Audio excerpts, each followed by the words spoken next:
एक खोटं बोलू बाई, दोन खोटं बोलू, दोन खोटं बोलू बाई, तीन खोटं बोलू. 12 चौकी वाडा, दारात गाडी घोडा, घोड्याला खायला पुरण पोळी, बाई रुपेरी थोडा. आडबाई आडोनी आडाच पाणी काढोनी, कळशी भरते सोन्याची सून थोरा मोठ्याची. असं सासर नको ग बाई, नाव नुसतं मोठं, नाव नुसतं मोठं, ज्याचं लक्षण बारी खोट. पैलमा गणेश देवा, माझा खेळ मांडला, करीन तुझी सेवा, करीन तुझी सेवा, मला हवा करतार, चंद्रपोळी चौकडीत माझा संसार. 3 दगडांची चूल फुंकले निखारे, मुठभर जोंधळात सुख माझे सारे. नांदा सौख्य भरे, नांदा सौख्य भरे, नांदा सौख्य भरे, नांदा सौख्य भरे.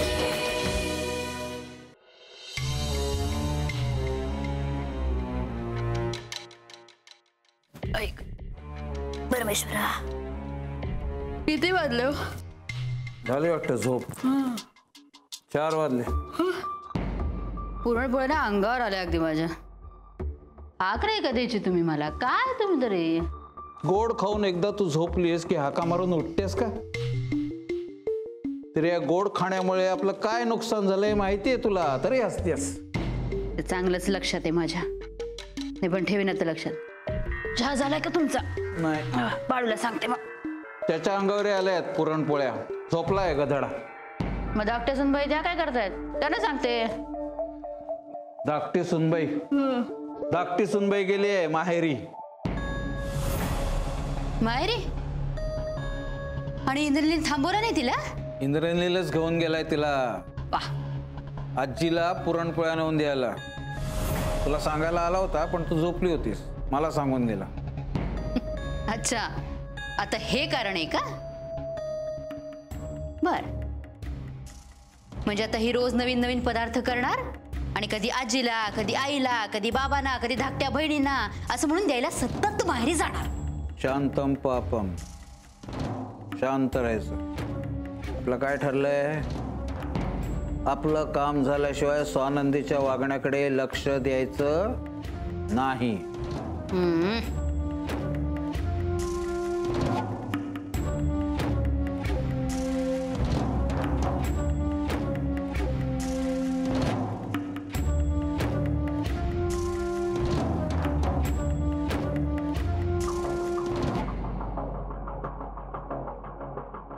काय दुपारी झोपा काढून झाल्या आणि आत्ता सुचतात ना भांडी घासायला?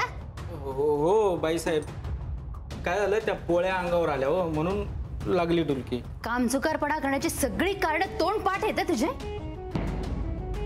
राहू दे ती भांडी, चहा ठेव माझ्यासाठी जरा. हो ठेवतो. किती ठेवू? साहेब उठलेत का? हो उठलेत. बर. सुनबाई घेऊन गेलेत माझ्या मुलेला माहेरी. किती वेळा आता तिकडे खेट्या मारणारे देवसाने. जानकी बहिणी उठल्या का? निलिमा आणि निरंजन नर्सरीत गेले का?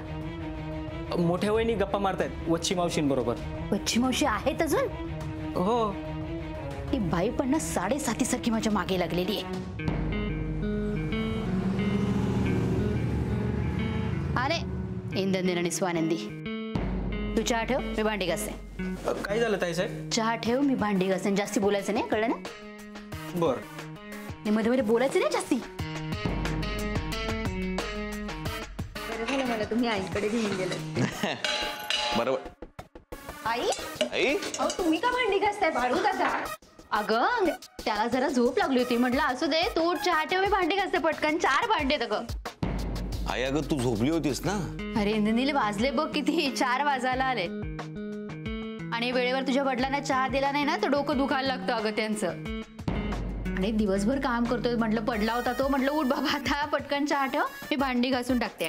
त्याने आपल्याला कळायला नको का इतकी निर्लज्ज आहे का की सगळं त्याच्यावर कामं टाकायला. बरं द्या, मी करते. अगं नको, तू आत्ता चलेस ना, जा तिथे बस, चहा घे, जरा आराम कर. काम काय आहेत, मी पटकन घासून टाकते भांडी. अहो पण बाईसाहेब. बाळू, तुला म्हंटल ना तू चहा कर, कर चहा. मी घासते भांडी. अहो पण मी आई मी काही ऐकणार नाही, मी करते. द्या अगं करते मी. नाहीच ऐकणार आहेस का तू? म्हणजे द्यायचीच भांडी तुला घासायला. बरं बाई घे. ऐकणार नाहीस अजिबात. स्वानंदी, असं जर तू करत राहिलीस ना तर हातपाय गंजतील माझे. काय हातपाय गणणार नाही तुझे. हो तर बाहेरची इतकी सगळी कामं करतेस तू. हा जरा बस, आराम कर. आपण दोघं बसू, चहा पिऊ एकत्र. हं? हा ग बाई, आलात वाटतं चहासाठी. हो, बाळूला म्हटलंच होतं मी की वहिनी आणि वच्ची मावशीने बोलवा चहा झाल्यानंतर. आणि असंही वहिनी, कुठे तुम्हाला गप्पा मारायला वेळ मिळतो अहो. हो ना ग. काही मदत हवी आहे का? नको. हो ग बाई, स्वानंदी भांडी घासते. बाळू, बघा ना वच्ची मावशी, अहो बाळू चहा करत होता म्हणून म्हटलं मी भांडी घासते. तू भांडी घासत होतीस? अहो म्हणजे काय बहिणी, त्या बिचारा किती हो सगळी कामं टाकायची. आणि आपलं घर आहे म्हटल्यानंतर करायला नको का? तर तेवढ्यात ही आली, मला म्हणाली भांडी घासू नका, तुम्ही जाऊन बसा, आणि मला इथे आणून बसवलंय. इंद्रनील, सांगा तुझ्या बायकोला असं अजिबात चालणार नाही. ऐकलंच ना स्वानंदी? खरंच गुणी आहे ग स्वानंदी आपली. अगदी खरं आहे वहिनी तुमचं. हो. लक्ष काही इकडे नाहीये. बायको काम करते ना त्याची. थांबी दे. वच्ची मावशी, अगदी सोन्यासारखी सून आणून दिली तू मला. घ्या, गरम गरम चहा प्या. हळू हळू हळू.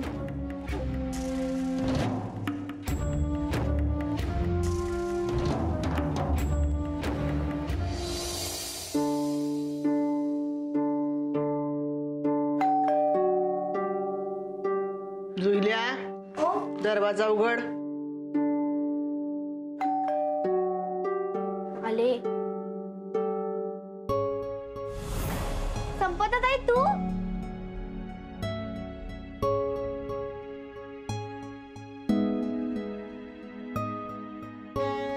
आई, आजी, काकू, संपत ताई आली आहे. मी खूप मिस केलं तुला. मला डोमे म्हण ना आता प्लीज. संपदा तू? अगं माझ्या काही गोष्टी राहिल्यात त्या घ्यायला आले. घाबरू नकोस, राहणार नाहीये ते. असं का बोलतेस तू? हे तुझंच घर आहे, तू मोठी मुलगी आहेस या घरची. हो ते दिसतंय मला. बरं मी जाऊ माझ्या आय मीन तुमच्या मुलींच्या रूम मध्ये? संपदे, अगं गोड बोलायला शिक, गोड वागायला शिक. गोड बोलण्यानं आणि वागण्यानं अर्ध्याधिक प्रश्न सुटतात. आणि काय ग, हा काय अवतार करून घेतलायस? कपाळाला कुंकू नाही, गळ्यात मंगळसूत्र नाही. नाहीये. मग सासूबाई काही बोलल्या नाही? काय आहे ना, माझ्याकडे बघण्याचा चष्मा जो तुमच्या डोळ्यांवर आहे ना, तो त्यांच्या डोळ्यांवर नाहीये. म्हणून माझ्या कुठल्याच गोष्टीत त्यांना चुका दिसत नाही. हे बघ संपदा, कुंकू नाही लावलंस, मंगळसूत्र नाही वापरलंस तर त्यात काही चूक नाहीये. हल्ली अनेक मुली नाही वापरत हे सगळं. अगं पण तुझं लग्न होऊन एक आठवडा सुद्धा उलटला नाही. तुला नाही वाटत आपण हे सगळं मिरवावं असं? नाही वाटत. स्वानंदीताई किती छान दिसत होती. तिने पुरणपोळ्या सुद्धा आणल्या होत्या. तू काय आणल्यास? दिसतंय काय आणलंय का? मला नाही आवडत तिच्यासारखी नौटंकी करायला. संपदा काय झालंय? तू तू अशी का वागतेस आमच्याशी? ते तुम्ही स्वतःला का नाही विचारत मला विचारण्यापेक्षा? मी जाते माझ्या वस्तू आणायला. आणि मी पुन्हा एकदा सांगतेय, मी इथे राहायला आले नाहीये. संपदा, अगं मुलगी माहेरी आल्यानंतर कुठल्याही आईला असं वाटत नाही तिने पटकन परत जावं असं. आता आली आहेस ना तर बस, काहीतरी खा आणि मी काहीतरी करू का तुझ्यासाठी? नाही नाही काकू, अगं नको. खूप केलंय तुम्ही माझ्यासाठी. आत्ता नको बस. संपदा, अगं तू काय बोलतेस? तुमची खोली सुनी सुनी झालीये तुमच्याशिवाय. कुणाला जावत नाही तिकडे आता. या दोघी मुली रात्री रडत येऊन माझ्याजवळ झोपल्यात आणि तू इतकं तुझं काळीज दगडाचं झालंय. संपदे, अगं तू आणि स्वानंदी एकत्रच लहानाच्या मोठ्या झाल्यात ना ग. ती एवढी गोड आणि तू अशी कशी ग कडू झालीस? ही संपदा, लग्नानंतर तुझा कडवटपणा जरा जास्तच वाढलाय. ठीक आहे, तुम्हाला जसा विचार करायचा तसा करा आणि करत बसा स्वानंदीचं गुणगान. मला नाही फरक पडत. आणि एक लक्षात ठेवा, मी स्वानंदी नाहीये आणि ना मला तिच्यासारखं व्हायचंय. ती कशी आहे फक्त मला माहिती. संपदा,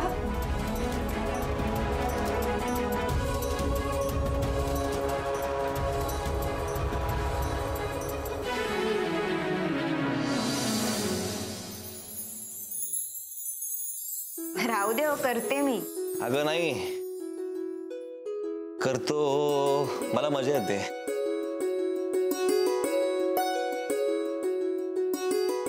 ही चांगली साडी. हा, ही घाल आता लवकर. हो.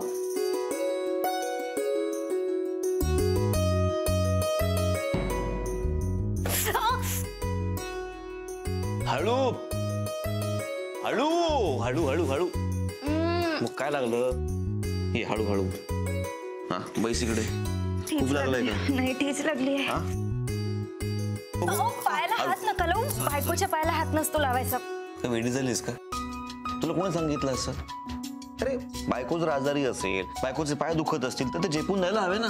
प्रत्येक नवऱ्याने केलं पाहिजे इनफॅक्ट. मग मी काय तुला ओल्ड स्कूलचा वाटलो का? आता गप्प बस, काय बोलू नकोस. तसं नाही. लागलंय ते. Sorry sorry sorry sorry. थांब, मी तिकडे औषध लावून देतो. तशीच ताम उठू नकोस. बरं. हा हा, बघू बघू बघू. बरं ऐक, थोडस सहन करशील ना? हो. Very good. अजून लावायचं आहे.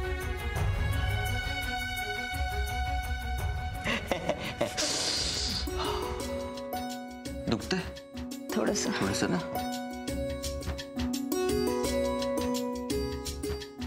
गुड, हे झालं.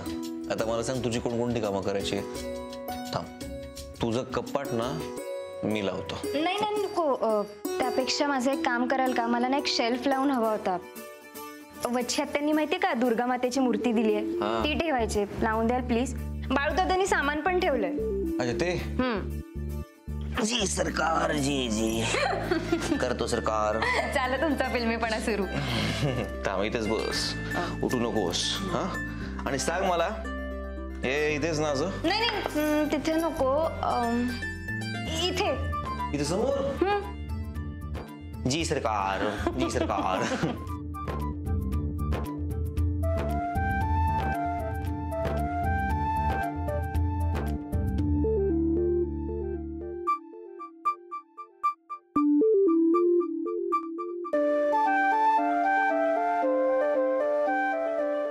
हे बघ बरं.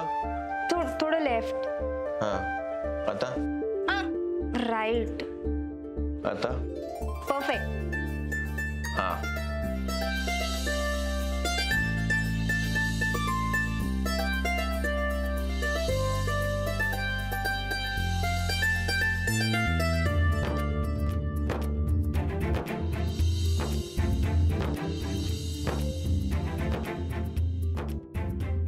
सांभाळून.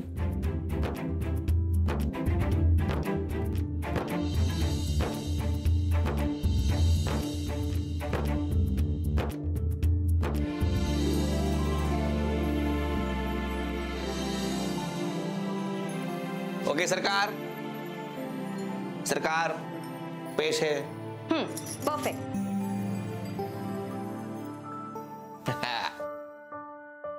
Yes, straight. That's like a good boy. आता हा गुड बॉय बॅड बॉय होणार. आई चल चल चल, आता वेळेत निघणार नाही मी. हा अरे काय कसली ठोकाठोक चालले? आई काय आहे? ते मी कपाट लावत होते आणि हे शेल्फ मारून देत होते मला. ते मला ना वच्छी आत्यांनी दुर्गा मातेची मूर्ती दिली आहे ती ठेवायला. दुर्गा माता? हो, मी मी मी दाखवते तुम्हाला. हळू हळू हळू. काय झालं रे पाहायला? ते ठेस लागले आता.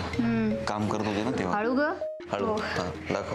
ते आम्ही केळवणाला गेलो होतो ना तेव्हा दिली होती. छान आहे ना? नाही बरी आहे. भांड्यांच्या दुकानात मिळतात 50-100 रुपयांना अशा मूर्त्या, त्यातलीच वाटते ही. आई देवांची कसली किंमत करायची? अगं नाही आई, मजा करते. हो नाही? हो ना रे. नाही मला जरा गंमतच वाटली. अशी दुर्गेची सिंहवाहिनी मूर्ती पूजेत ठेवत नाहीत ना, म्हणून मी फक्त म्हटलं. तू इथेच ठेवणार आहेस का? हो. आणि पूजाही करणार आहेस? हो, पूजा म्हणजे हळद कुंकू वाईन उदबत्ती लावेन. आणि तसंही देवांची पूजा करतोच ना आपण रोज देवघरात. आता ही मूर्ती आलीच आहे तर अशी कशी ठेवायची? हो, पण मी आत्ताच म्हणाले ना तुला की अशी उग्र मूर्ती असेल तर तिची पूजा करत नाही. हो आई, पण सगळे देव सारखेच ना. उलट मला काय वाटतं माहितीये का, आपल्यासारख्यांनी ना पूजावं देवीचं हे रूप. कारण तिने राक्षसांना मारून माणसांना ना संकटातून मुक्त केलं. चला रे मुलांनो, येत्या. अगं वे ललिता, तू इथेच आहेस का? येते. बच्ची मावशी, काय ग? दुर्गा मातेची मूर्ती तुम्ही दिलीत का? हो. आवडली नाही तुला? नाही, छान आहे. म्हणजे कमी किमतीची असते तरी शेवटी देवीची मूर्ती आहे ना ती. आणि कसं आहे की अशी उग्र रूप असलेली मूर्ती ठेवत नाहीत पूजेत, म्हणून म्हटलं. हा ग, आजूबाजूला अशा राक्षसी शक्ती वावरत असतात ना, त्यापासून ही दुर्गा देवीच तुमचं रक्षण करेल.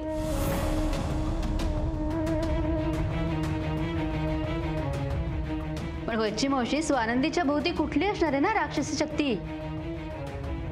स्वानंदीच्याच नाही ग, तुम्हा सगळ्यांच्या आसपास अशी दुष्ट शक्ती वावरते. म्हणून तर लग्नात एवढी विघ्न आलीत ना.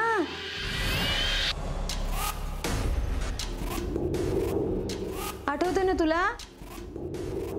मुलाचं लग्न करून गृहलक्ष्मी आणताय घरात, आणि आज तुमच्याकडे घर पण राहणार नाही आणि लक्ष्मी पण नाही.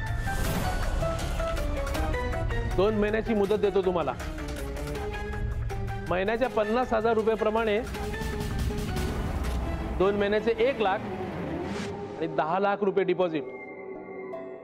ओ, एवढे पैसे कुठून आणायचे आता? जरा हे 5 रुपयाचं नाणं फेकलं होतंस ना तू माझ्या अंगावर? लक्ष्मी फेकलीस, लक्ष्मीने तुला फेकलं. मी बाई या दोघांची पत्रिका एका मोठ्या गुरुजींना दाखवली होती, तर त्यांनी सांगितलं की नवीन जोडप्याच्या रूम मध्ये दुर्गादेवीची स्थापना करा, म्हणजे त्यांच्या नात्याला कुणाची नजर लागणार नाही.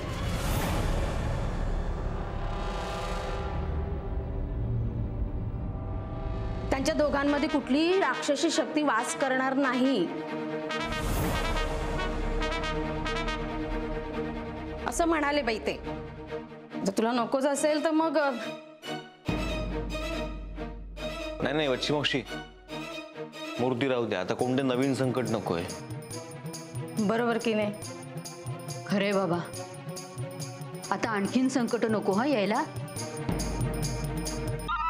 पण वच्ची मावशी, माझ्या मुलांची किती काळजी आहे हो तुम्हाला. ग बाई, मी कोण काळजी करणारी? काळजी करणारा तो बसलाय वरती. बरं मुलांना, येते मी. ललिता, येते. या. बाय. बाय.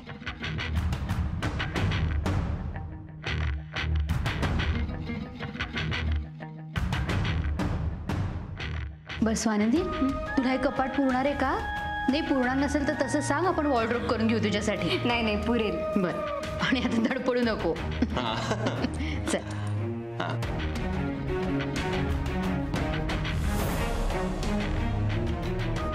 वच्ची मावशी, तुम्ही दुर्गेची मूर्ती आणा, नाहीतर आणखीन कसले रक्षा कवच आणून बांधा.